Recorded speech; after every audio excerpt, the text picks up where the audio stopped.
ยายเอ้ยเว้าอีหยังขึ้นเว้าอันใดกะยะทะเอาแต่ใจเจ้าของหลายเว้าอันใดขึ้นกะยะทะเอาแต่หู้เจ้าของยายเอ้ยเห็นใจผู้เป็นลูกเป็นเต่าเขาแหน่บ่พ่อปากกะยะปากบ่พ่อจมกะยะจมหลายลูกเราเขาเฮ็ดงานเขากะลากะเมื่อยแล้วเด้ใส่สีแนวอยู่แนวกินใส่สีเงินใส่ทองใส่สีผัวเขาลูกเขาครอบครัวเขา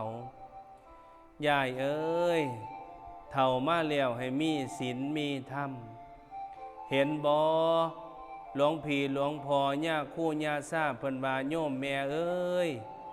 เท่าซะแลแก่ซะล่ามาแล้วให้เป็นโฮมโพโฮมไส้ให้ลูกให้เต้า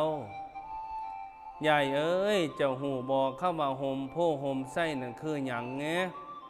โฮมโพเนี่ยมันต้นใหญ่ใบหนามีหน่วยมีหมากมีผล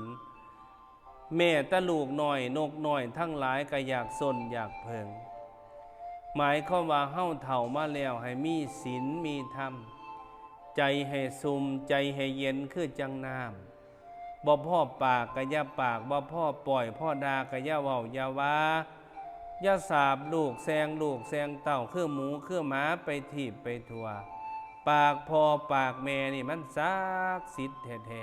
ๆยายเอ้ยเฒ่ามาแล้วให้มีศีลมีธรรมลูกหลานมาหามาเพิงมาสนใจเขาสิได้เย็นร่างกายเขาสิได้เย็นได้สุมเวลาลูกหลานเขามีทุกข์ทางใจหาทางออกบ่ได้เขาขึ้นหอดไผเขาขึ้นหอดพ่อขึ้นหอดแม่ขึ้นหอดปู่หอดย่าขึ้นหอดพ่อใหญ่แม่ใหญ่นั่นล่ะให้ลูกหลานได้เพิงใจแน่มีที่เพิงทางใจแน่ลูกหลานกลับมาหาพ่อมาหาแม่หาปู่หาย่ามิตรหายเป่งใส่ลูกใส่หลาน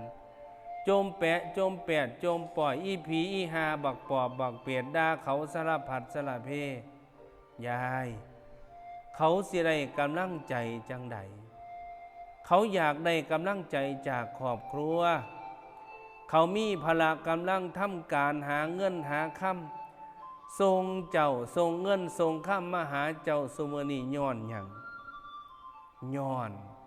กำลังใจจากพ่อจากแม่เฮาเป็นพ่อเป็นแม่เขาเป็นพ่อใหญ่แม่ใหญ่เขาแล้วเป็นผู้รู้แล้วเป็นผู้ตื่นแล้วเป็นผู้รู้ผู้ตื่นผู้เบิกบานแล้วเราต้องปลอบประโลมเขาให้กำลังใจลูกเต้า